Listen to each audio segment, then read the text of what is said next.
আজকে আলোচনা করব কুম্ভ রাশির জীবনে কি এমন পরিবর্তন আসতে চলেছে, বা শিক্ষা বা এডুকেশন বা কেরিয়ার লাইফে কি এমন পরিবর্তন যাবে বা হবে, এই সবগুলো হচ্ছে নিয়ে আজকে আলোচনা করব। বা কোন পার্টিকুলার টাইমে হচ্ছে আপনার উপায় করলে আপনার ভালো যাবে, বা কোন পার্টিকুলার টাইমটা আপনি কোনো ডিল করতে পারেন বা ব্যবসা, এই সব নিয়ে আলোচনা আজকে করব। ভিডিওগুলো ভালো লাগলে অবশ্যই কিন্তু লাইক শেয়ার আর সাবস্ক্রাইব করতে হবে। আজকে আলোচনা করব, ফার্স্ট হচ্ছে জেনে নেব গ্রহগুলো কোন কোন হাউসে আপনার বসে আছে। কুম্ভ রাশির ফার্স্ট হাউসে বসে আছে হচ্ছে শনিদেব, রাহু বসে আছে সেকেন্ড হাউসে, বৃহস্পতি দেব বসে আছে থার্ড হাউসে। মে মাসের পর থেকেই কিন্তু আপনার ফোর্থ হাউসে চলে যাবে সূর্য, মঙ্গল, বুধ আপনার হচ্ছে 11 হাউসে আছে, শুক্র আপনার 10 হাউসে আছে, কেতু 8 হাউসে আছে। তারপর হচ্ছে শনিদেব হচ্ছে জুলাই মাসে হচ্ছে বক্রি হয়ে যাবে, এখন অবধি হচ্ছে মার্গী আছে। আর আপনার এখন 7.5 চলছে। এই হচ্ছে গ্রহ নক্ষত্রগুলো। আর রাহু কেতুর কিন্তু এবছর কোনো পরিবর্তন হচ্ছে না, আপনার যে ঘরে বসে আছে সেখানেই বসে থাকবে পুরোটা বছর। শুক্র হচ্ছে 25 এপ্রিল থেকে 20 মে অবধি, হচ্ছে 15 জুন, 25 এপ্রিল থেকে হচ্ছে 20 মে।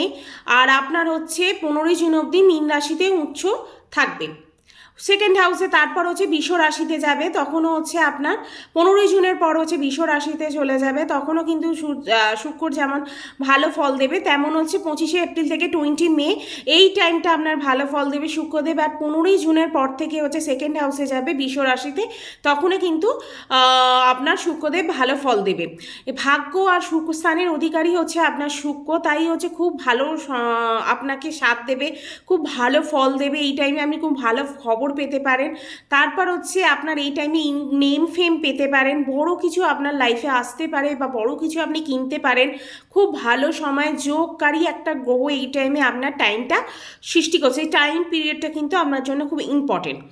তারপর সূর্য হচ্ছে আপনার 7th হাউসে লর্ড হয়ে 14 জুন থেকে 14 জানুয়ারি, না 14 জানুয়ারি থেকে 14 ফেব্রুয়ারি অবধি আপনার 12 হাউসে চলে যাবে।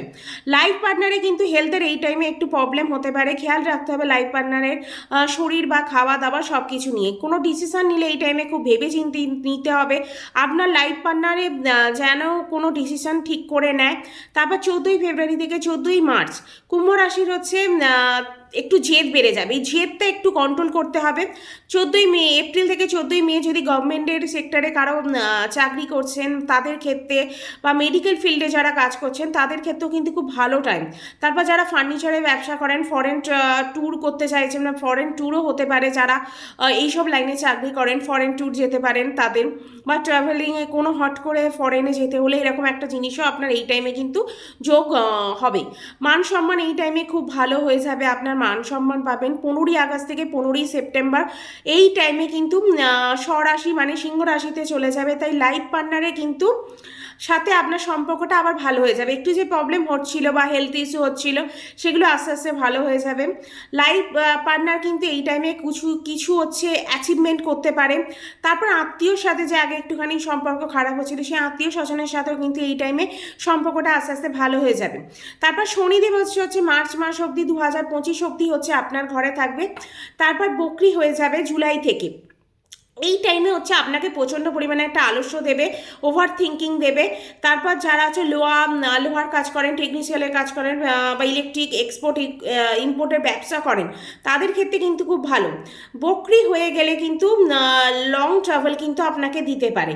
তারপর হচ্ছে আউট অফ স্টেশন যেতে পারেন, এইসব যেতে পারেন। জুলাই 2024 থেকে যখন হচ্ছে বকরি হয়ে যাবে তখন কিন্তু আপনার একটু জয়েন্ট পেন হতে পারে, জয়েন্ট পেনের একটু সমস্যা হতে পারে। কিন্তু শনিদেবের হচ্ছে সবই কিছুই এই যে নির্ভর করছে আপনার নিজস্ব কুষ্টি কিন্তু গ্রহ নক্ষত্রের ওপর, আপনার শনি কোন জায়গায় অবস্থান করছে, শনি উচ্চ আছে কি নিচ আছে, এই সব কিছুর ওপর ডিপেন্ড করেই কিন্তু শনিদেব আপনাকে ফল দেবে। এমনি এভরিথিং এভরি যে গ্রহগুলো আছে, প্ল্যানেটগুলো আছে, সব কিছুই কিন্তু আপনার ছক অনুযায়ী কিন্তু আপনাকে ফল দেবে। আপনার কোথাও হচ্ছে এখানে বলা হচ্ছে হয়তো খুব ভালো আছে, কিন্তু আপনার ছকে হচ্ছে সেই প্ল্যানেটের উপর কোনো পাপ গ্রহ দৃষ্টি দিচ্ছে, বা নিচুস্থ আছে, বা ডিগ্রি ওয়াইজ কম আছে, তাহলে কিন্তু সেই প্ল্যানেটটা কিন্তু অতটা ভালো ফল আপনাকে কিন্তু দেবে না। তাই আপনি চাইলে কুষ্টিটা কাউকে দিয়ে একবার দেখিয়ে নিতে পারেন বা চেক করিয়ে নিতে পারেন। তারপর রাহুদেব হচ্ছে আপনার সেকেন্ড হাউসে বসে আছে মীন রাশিতে। অনৈতিক কোনো কাজ থেকে কিন্তু এই টাইমে আমাকে দূরে থাকা উচিত। কোনো রকম অনৈতিক কোনো কাজ যদি করে থাকেন সেগুলো থেকে দূরে থাকা উচিত। নতুন কিছু যদি সম্পর্কে জড়ান বা লাভ রিলেশনের ক্ষেত্রে থাকলে তাড়াতাড়ি কিন্তু তার উপর ট্রাস্ট করে নেবেন না। সেকেন্ড হাউসে যখন যাবে তখন কিন্তু মুখ আর বাণী এই সবে কিন্তু একটু দোষ দেবে। শুক্র অ্যাক্টিভ থাকবে, তাই আপনার কিন্তু এই টাইমে একটুখানি বাণী দোষ দিতে পারে, যার জন্য আপনার লাভ রিলেশনের ক্ষেত্রে কিন্তু একটু সমস্যা হতে পারে।